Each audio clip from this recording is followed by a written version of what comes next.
بسم اللہ الرحمن الرحیم۔ آئیے آج آپ کو اسلام کے معاشی نظام کی کچھ حیرت انگیز باتیں بتاتے ہیں۔ بقرعید آنے والی ہے اور جب بھی بقرعید آتی ہے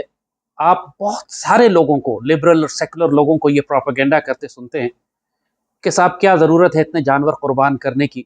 کوئی اسکول بنوا دیں، کسی مدرسے میں تعلیمی ادارہ بنوا دیں، غریبوں کو کھانا کھلوا دیں، کسی کے گھر راشن دے دیں،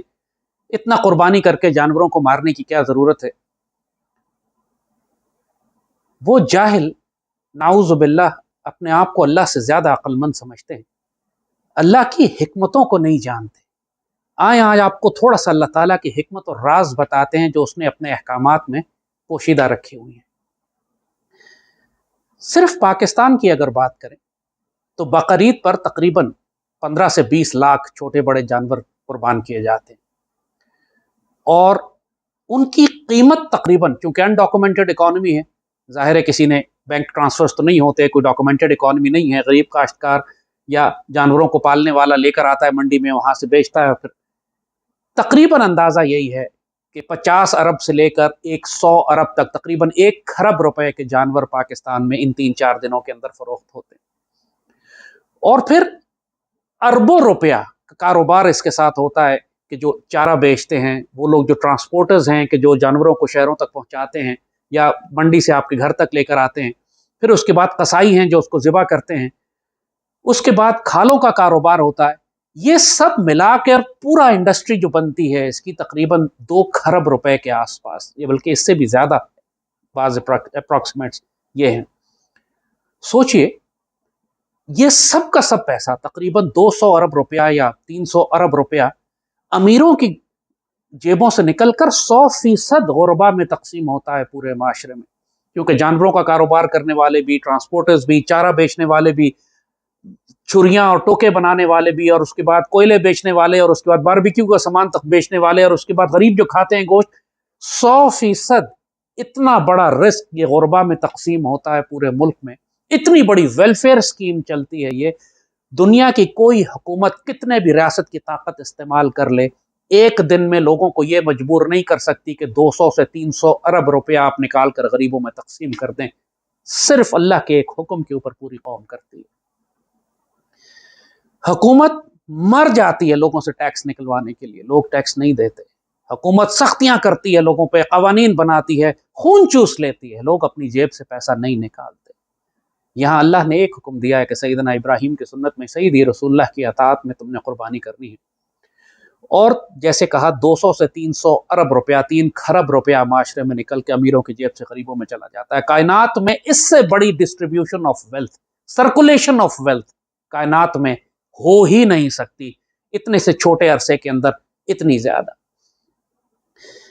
پوری دنیا کا جو آج کیپٹلسٹ معاشی نظام ہے، لاک ڈاؤنز کے بعد خاص طور پر جب انہوں نے پوری دنیا کا اکنامک اور بزنس تباہ کر دی ہیں، نوکریاں تباہ ہو گئی ہیں کروڑوں کی تعداد میں، مڈل اور اسمال بزنس تو بالکل تباہ ہو کر رہ گئے، تقریباً $2 ٹریلین غربا کی جیب سے نکل کر $2 ٹریلین امیر ہوئے ہیں۔ یہ اوپر کی جو کلاس ہے، ان کے جو انٹرنیشنل منی لینڈرز ہیں یا بینکرز ہیں یا ملٹا نیشنلز ہیں یا آئی ٹی کمپنیز ہیں دنیا کی، 2 ٹریلین 2000 ارب ڈالر غربا سے جیبوں سے نکالا انہوں نے، اور 2000 ارب ڈالر امیروں کی دولت میں اضافہ ہوا۔ پوری دنیا میں حکومتیں اس وقت سٹرگل کر رہی ہیں، یہ حکومت بھی ہماری احساس پروگرام چلا رہی ہے، بل گیٹ سے پیسہ لاتی ہے، غریبوں کو بانٹتی ہے تھوڑا سا، لیکن کیا کوئی احساس پروگرام، کوئی دنیا کا ریلیف پروگرام، کوئی بے نظیر سپورٹ پروگرام اس نظام کا مقابلہ کر سکتا ہے جو اللہ نے قائم کیا ہوا ہے؟ یہ وجہ ہے کہ آپ کو اللہ سے زیادہ ہوشیار بننے کی ضرورت نہیں ہے، قربانی کریں، جانوروں کو اللہ کی راہ میں قربان کریں، اس سے جو انڈسٹری بنتی ہے، اس سے جو سیکنڈری انڈسٹری ہے، پھر کھالیں نکلتی ہیں، ان کی کھالوں سے جو اربوں کا کاروبار ہوتا ہے، جو لیدر جیکٹس بنتی ہیں، پاکستان اس سے hundreds of millions of dollars Pakistan اس سے زر مبادلہ کماتا ہے، یہ خربوں میں بات چلی جاتی ہے۔ جو اوور آل بینیفٹ ہے اس زکوٰۃ اور قربانی کا، یہ تقریباً 10-12 ارب ڈالر کا ایک کاروبار ہوتا ہے صرف ان 3-4 دنوں میں، جو اس کی سیکنڈری انڈسٹری بھی آپ اس کے ساتھ لگا لیں، ویلیو ایڈڈ گڈز لگا لیں جو چمڑے کی بنتی ہیں اور پاکستان ایکسپورٹ کرتا ہے۔ سوچئے یہ صرف اللہ کے ایک حکم کے اوپر۔ یہی بات حکومت وقت کو سمجھ میں نہیں آتی، یہ چاہتے ہیں کہ ملک کی معیشت ٹھیک کریں، لیکن اللہ اور اس کے رسول کے ساتھ جنگ کر کے، ایسا تو ممکن نہیں ہے۔ مثال آپ کو قربانی کے دینے کی مقصد یہی تھا کہ آپ کو بتائیں کہ اللہ تعالیٰ نے جو احکامات اپنے اکنامک سسٹمز کے دیے ہوئے ہیں، یہ کفر کے نظام میں لوگوں کی جیبیں کاٹتے ہیں انکم ٹیکس لگا کر۔ اسلام میں کوئی انکم ٹیکس نہیں ہے، ہمارے پاس سیونگز ٹیکس ہے، زکوٰۃ، کہ اگر تمہارے پاس اتنی دولت ہے جو تم نے 1 سال رکھی ہوئی ہے اور اس کو سرکولیٹ نہیں کیا، تو پھر اس میں سے 2.5% نکال کے تم اللہ کی راہ میں تقسیم کر دو۔ سوچئے اگر حکومت لوگوں سے یہ کہہ دے کہ جی آپ کا ہم انکم ٹیکس معاف کر رہے ہیں لیکن آپ زکوٰۃ حکومت کو دیں، جو حال قربانی کا ہے اس سے 10 گنا زیادہ معاملہ زکوٰۃ کا ہے۔ پاکستان کے لوگ حکومت کو ٹیکس نہیں دیتے، لیکن تمام افراد، چاہے وہ چھوٹے سے چھوٹا فرد ہو، نوکری پیشہ ملازم ہو یا ارب پتی انڈسٹریلسٹ ہو، سب اللہ کے حکم کے تحت ہر سال رمضان میں اپنی زکوٰۃ نکالتے ہیں، اور یہ زکوٰۃ بھی کھربوں روپے میں ہوتی ہے،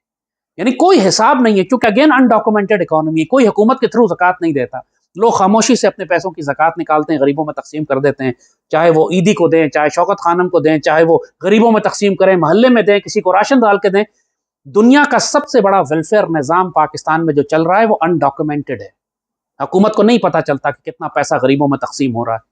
اور پورے ملک میں اندر غربا کی ویلفیئر کا ایک نظام چلتا ہے، اور وہ سارا والنٹیرلی ہے، اللہ کے ایک حکم کے اوپر زکوٰۃ نکالو۔ حکومت اگر صرف یہ اعلان کر دے، چلو پیرلل سسٹم چلا کے، آئیڈیا دیتے ہیں تمہیں، پیرلل سسٹم چلا کے دیکھو، کیونکہ پہلے ایک دفعہ زکوٰۃ کا حکم ضیاء الحق کے زمانے میں ہوا، لوگوں نے ہنگامہ کر دیا کہ ہم حکومت کو زکوٰۃ نہیں دیں گے، آپ پیرلل سسٹم چلا دیں، آپ کہیں جی ٹھیک ہے،